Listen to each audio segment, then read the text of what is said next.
Kalalau Malak Yahweh, Wa Yahweh Shai Bahashem, Rachak Wadash, in double honors to the elders of GMS Ruel, blessings unto those men, and blessings and salutations to the Akim out there in truth, pushing his word in all sincerity and in honesty. With that being said, Shalom Israel Barakatah. Today's lesson, the Lord understands the things that are above the height of the heavens. And when it comes to the Lord, Yahweh Bahashem, Yahweh Shai, He is of a perfect balance and understands all things. But they that dwell upon the earth may understand nothing but that which is upon the earth. And that's also a scripture.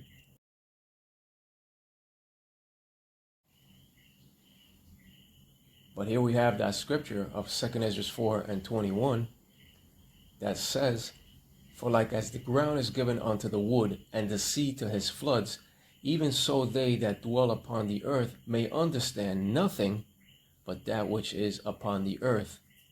And he that dwelleth above the heavens may only understand the things that are above the height of the heavens."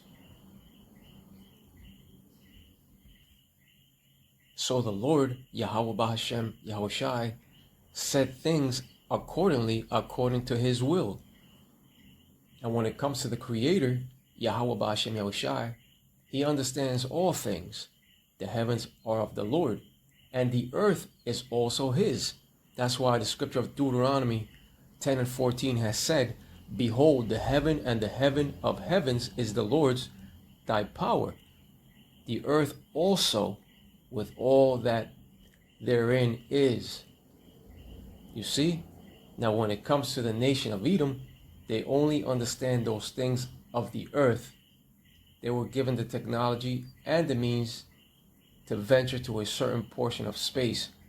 But when it comes to the deep exploration of space, they themselves were not meant to travel and venture further out into space, plain and simple.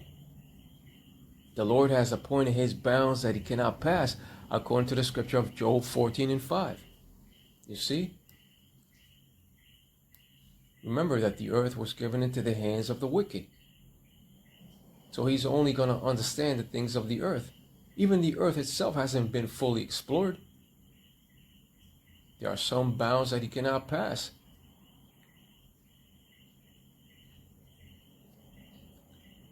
The earth was given into the hands of the wicked on their left-hand side. But to know what is beyond earth's boundaries, that was not given unto them to know. They can only speculate, which means to form a theory or conjecture about a subject without firm evidence.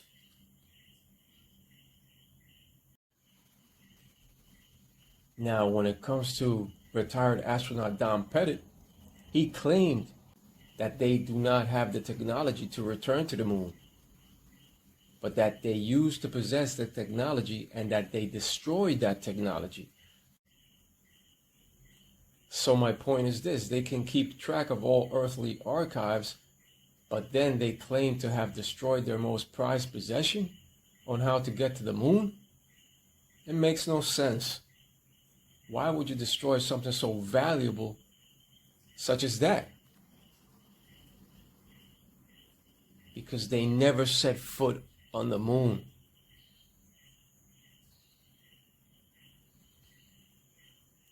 And if you were given the knowledge and means to travel to another planet, then why would you destroy that gift of technology? It makes no sense.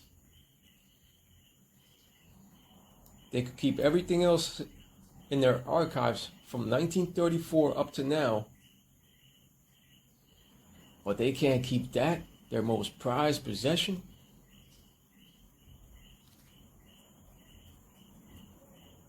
It makes no sense. That's because they never set foot on the moon. If they do not tell you the true origin of the so-called UFOs, what makes you think that they are going to confess that the moon landing was a hoax? And yes, the moon landing was a hoax conjured up by the wicked of society. They never possessed the technology and the means to get there. The truth is that the Lord appointed his bounds that he cannot pass. Plus, a man's carnal body cannot venture past the lethal Van Allen belt of radiation. The inner Van Allen belt is the most harmful one, not only because proton radiation is worse than electrons, but also because their energies are much higher. I'd go to the moon in a nanosecond. The problem is we don't have the technology to do that anymore. We used to, but we destroyed that technology, and it's a painful process to build it back again. I haven't seen anything that indicates the telemetry data is even in existence, and as I said, even if we had it, we don't have the machines to play it back. But your own research has shown the telemetry data is missing. That's right. If it's anywhere, it should be here at NASA's Goddard Space Center in Maryland, home to the National Space Science Data Archives. This film you're making now, what is it? Does it have a name? I mean, do you have a name for it yet, or I'm calling it Did We Go? Did We Go? Okay. Doesn't have it either. The Smithsonian doesn't have it. Johnson doesn't have it. Right. We've been unable to track it down. I mean, we don't know where this telemetry data ended up, and we don't know what path it may have taken. So, unfortunately, I'm afraid I can't really give you much of a clue as to where this data ended up and whether it still exists or not. NASA admitted that it had lost the original footage of man's first steps on the moon. Job 14:5. Seeing his days are determined, the number of his months are with thee. Thou hast appointed his bounds that he cannot pass. That's right. The KJV Bible definition for the word bound means a limit, the line which comprehends the whole of any given object or space. It differs from boundary, see the latter. Bound is applied to kingdoms, states, cities, towns, tracts of land, and to territorial jurisdiction. Right. So in other words, his bounds that he cannot pass are limited. Unto the nation of Edom when it comes to venturing further out into space. He cannot pass. Whether it's on Earth or out in space, man himself cannot go past beyond the outer limits.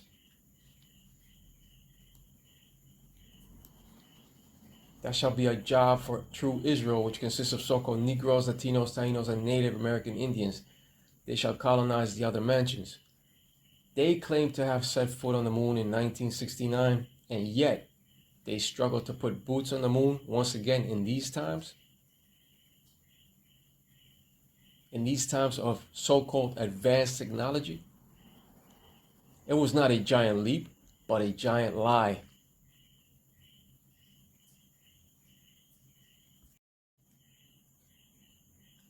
When it comes to space, the Lord, Yahweh Bahashem, Yahushai, only gave them a certain portion of space to explore in order to set up the International Space Station and their satellites. And that was given unto them in order to fulfill biblical prophecy.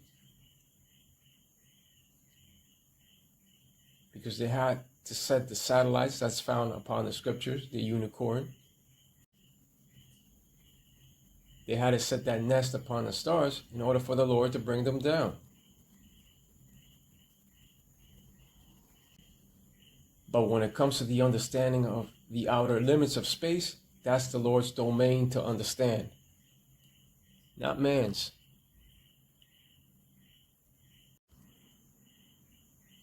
Psalms 115 and verse 16. The heaven, even the heavens, are the Lord's, but the earth has he given to the children of men. Heaven in the Hebrew is Shamayam, according to H 8064 in the Blue Letter Bible. The earth was given into the hands of the wicked on the left-hand side of the spectrum, according to the scripture of Job 9 and 24. And there are 3 levels of heaven, according to 2 Corinthians 12 and 2. And the word heaven itself also refers to the kingdom of Israel and rulership. But there are 3 levels of heaven.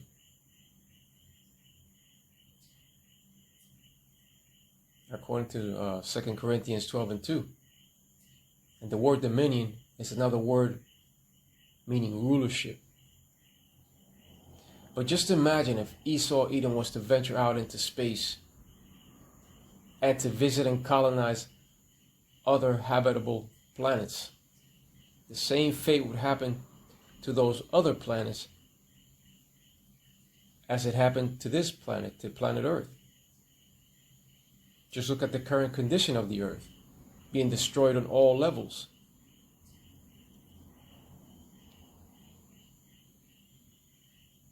So what makes you believe that this would not happen somewhere else if they were to venture and colonize other planets? You best believe that the same thing would occur on those other planets. Destruction. Edom has always been about destruction, not about preservation.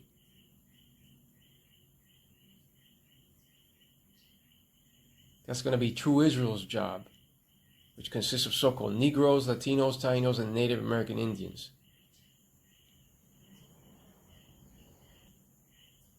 You take care of your home takes care of you.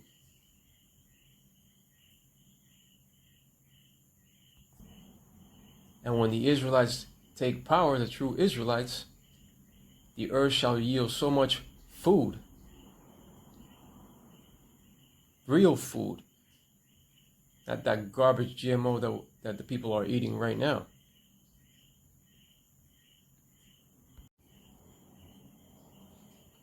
But when it comes to NASA, which a lot of people also say that it means to deceive, but when it comes to NASA claiming that they went to the moon in the 1960s, but when it comes to the 2020s, they are still trying to figure it out. They're trying to figure things out due to all the technological advancements that they claim to have.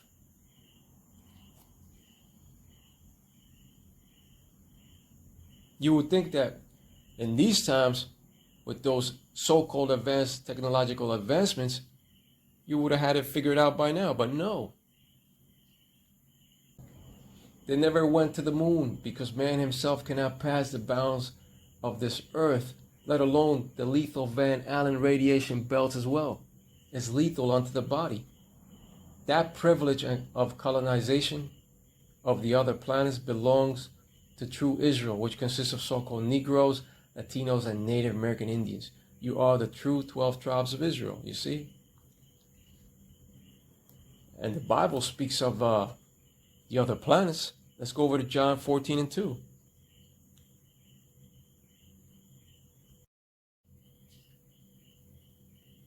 John 14:2. In my Father's house, meaning in Yahweh, Bahashem, Yahushai's house, are many mansions. If it were not so, I would have told you. I go to prepare a place for you. In my Father's house speaks of the universe or cosmos in its entirety, which in turn contains a vast number of galaxies and planets, and has been expanding ever since its creation. Space has been expanding ever since its creation. And those mansions, those many mansions, refer to the many planets in which the Most High hath prepared for those that love Him. That love Him and His Son, Yahweh the Father, Yahushai the Son, at His right hand side. And if you do not go through the Son, you cannot get to the Father. Those many mansions refer to the many planets in which the Most High hath prepared for those that love Him, according to the scripture of 1 Corinthians 2:9, you see? But as far as setting foot on the moon, nobody has. Because man only knows the things of the earth, as the scriptures did say. Now when it comes to the heavens of heavens, The Lord, that's his domain.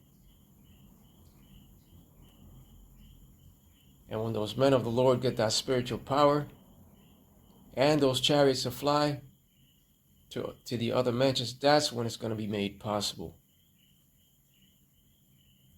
With that being said, Ka'alam Malak Yahweh, Wa Yahushai, Bahashem, Rachak, Wadash, and double honors to the elders of GMS Ruel, blessings unto those men, and blessings and salutations to the Akim out there in truth, pushing this word in all sincerity and in honesty.